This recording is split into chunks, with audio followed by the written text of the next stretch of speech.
आपने इनहेरिटेंस की जिस बात की, तो इनहेरिटेंस पे थोड़ा टाइम स्पेंड करते हैं। सो अभी जैसे अगर विल जो है, विल का कॉन्सेप्ट आपने लिविंग विल का भी पहले जिक्र किया था। सो विल जो, अगर किसी ने विल बनाई नहीं है एंड अगर उनके फैमिली में किसी की डेथ होती है, तो प्रॉपर्टी कैसे इनहेरिट होगी एंड वो केस में क्या होगा? तो इंडिया में बहुत सारे ऐसे जनरल लॉज होते हैं जो चाहे क्राइम मैं करूं या आप करो या विक्टिम मैं हूं या आप हो, सेम ही लॉ अप्लाई होगा। तो अगर मैंने चोरी की या आपने चोरी की, सेम ही सजा मिलेगी, सेम ही कंपनसेशन मिलेगा। पर बहुत सारे जो पर्सनल एरियाज होते हैं उसमें वो रिलीजियस बेस्ड होते हैं, जैसे शादी, marriage, adoption, divorce, succession, inheritance, ये सारे के सारे रिलीजन बेस्ड लॉज होते हैं, पर्सनल लॉज होते हैं।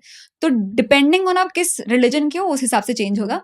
तो it all comes under the gambit of inheritance. Inheritance क्या होता है कि फॉर एग्जाम्पल डेथ से ये इवोक होती है। तो अगर आपकी ग्रैंड पेरेंट्स की या पेरेंट्स की डेथ हो जाती है तो उनकी जो भी प्रॉपर्टी होती है वो आप इनहेरिट करते हो। कैसे इनहेरिट करते हो? कोई क्वालिफाइंग क्राइटेरिया नहीं, you just have to be born in that family और वो इनहेरिट कर लेते हो। अब इनहेरिट आप कैसे करते हो? एक होता है सक्सेशन लॉज और एक होता है विल के थ्रू। तो हो सकता है कि इंसान ने लिख लिया हो कि मेरी ये जो भी प्रॉपर्टी, तो आप एक लिस्ट बना सकते हो। It's always good to have a will, क्योंकि बहुत बार अंबानी फैमिली में हमने देखा था कि because Dhirubhai Ambani died without a will, बहुत सालों तक it became a battle to have a will कि आपके पास कितने एसेट्स हैं, what do you want to do with that. एक एग्जीक्यूशनर रख सकते हो, एक बैकअप एग्जीक्यूशनर रख सकते हो, उसको अटेस्ट करा लो, have a word with the family कि this is what I am trying to do.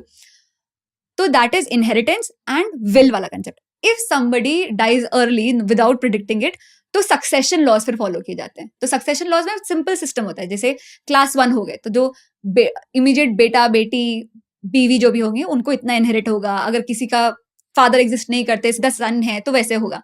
Good thing about inheritance laws, how we are moving forward, is 2019 या 20 के आसपास डॉटर्स राइट टू प्रॉपर्टी फिर से हुआ गया। तो ये जो सारे इनहेरिटेंस लॉज में हमेशा सन्स को ही माना जाता था। तो if the daughter is being married, उनके राइट ही कंसिडर नहीं किए जाते थे। तो now daughter will have equal right to the property. बस ये है कि ना, ये लॉ एग्जिस्ट तो करता है पर नॉर्मल इंसान को थोड़ा ना पता है। और दुख दर्द पीड़ा के टाइम पे जब ये सारी चीजें एग्जीक्यूट हो रही होती है तब उनको पता ही नहीं होता कि they had a right to गांव की प्रॉपर्टी में, उनका तो चले गया होता है। तो इसलिए ये सारी चीजों के बारे में पता होता है। एंड आई रियली फील कि अभी जो एक्सेसिबिलिटी टू फोन्स है, एक्सेस टू इंटरनेट है, और ये जो हिंदी जो भी रीजनल भाषा में अवेलेबल कंटेंट है, people could understand law so many, इतनी आसान तरीके से। मेरा राइट इनहेरिटेंस में क्या होगा, will daughters get equal right to the property. जैसे लोगों को लगता है अगर मेरी शादी हो गई तो मेरे मेटर्नल में मेरा नहीं रहेगा, ऐसा नहीं होता। You get right to both of the properties, आपको यहाँ पे भी मिलेगा, आपको वहां पे भी मिलेगा। जबकि लोगों को लगता है कि मेरी शादी होगी तो मुझे नहीं मिलने वाला है। तो लॉज है, लोगों को पता नहीं है। लीगल अवेयरनेस, जितनी ज्यादा जरूरत लोगों को फाइनेंशियल नॉलेज की है, उतनी ही ज्यादा लोगों को नॉलेज जरूरत है लीगल चीजों को समझने की। तो ये जो daughters right to property act है, तो इसमें basically it's a case law, daughters right to property. क्या क्या केस होगा तो उसमें? सीधा यही बोलता है कि जब भी इनहेरिटेंस हो रहा है या फिर विल हो रहा है, या फिर अगर किसी ने विल नहीं लिखा कि अगर मेरे 2 लड़के और 2 लड़कियां हैं और मेरी डेथ हो जाती है तो वो चारों में इक्वली बटेगा। हाँ, दैट इज माई विल। पर अगर मेरी डेथ हो जा रही है और मैंने कोई नहीं लिखा है, तो लॉ ये बोला कि वो चारों बच्चों में इक्वली बटेगा। इससे पहले क्या करते, वो दोनों लड़कों में ही आपस में बात कर लेते। ओके, समझ गया।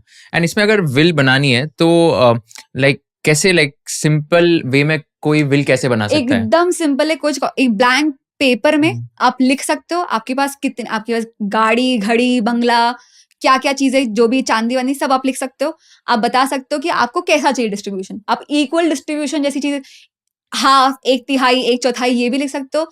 जिसकी जो मर्जी, जैसा भी आपको लिखना है लिख सकते हो। फिर आप एग्जीक्यूशनर लिख सकते हो, जैसे नॉमिनी होता है वैसे एग्जीक्यूशनर लिख सकते हो कि ये विल को ये इंसान एग्जीक्यूट करेगा। बैकअप एग्जीक्यूशनर लिख सकते हो।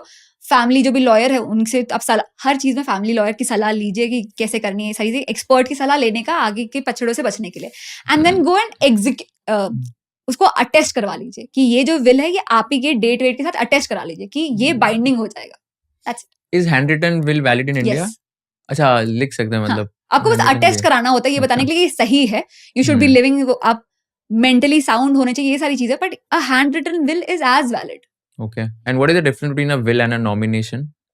नॉमिनेशन, अच्छा, वो नॉमिनेशन तो विल और नॉमिनेशन में क्या होता है कि विल में I am giving my property to somebody, कि मेरे 2 बच्चे, इनके पास ये चले जाएगा। Nominee is like an executioner, he only handles कि अब आपका फॉर एग्जाम्पल बैंक या म्यूचुअल फंड्स में है तो, और ये सारे ही चीजों में नॉमिनी आपके अलॉटेड होना चाहिए, चाहे वो इक्विटी हो, म्यूचुअल फंड्स हो, पोर्टफोलियो, हर चीज में आपका नॉमिनी एलोकेटेड होना चाहिए। लोगों को ये कंफ्यूजन होता है कि उनको लगता है कि जो भी नॉमिनी होगा मेरे जाने के बाद वो सारी चीजें नॉमिनी के पास चली जाएगी। तो वो सोच ही नहीं पाते कि मैं बड़े बच्चे को दूं कि छोटे बच्चे को दूं, ऐसा नहीं होता है। नॉमिनी ओनली टेक्स केयर कि आगे चीजें कैसे बटनी है, तो ही ओनली हैंडल्स इट। उसको मिलना है नहीं होना ऐसा कुछ नहीं होता है, he only handle, he sees how the process is. तो विल में ट्रांसफर होता है, नॉमिनी सीज कि वो कैसे होना है। If you learned something new from this video, do share it with your friends and subscribe to this channel so that we can bring you the best content possible. Also, if you want to watch this entire episode, click on the link in the description box and you can go to Kushal Lodha YouTube channel and watch the entire podcast episode. Thank you so much for watching this and have an amazing day.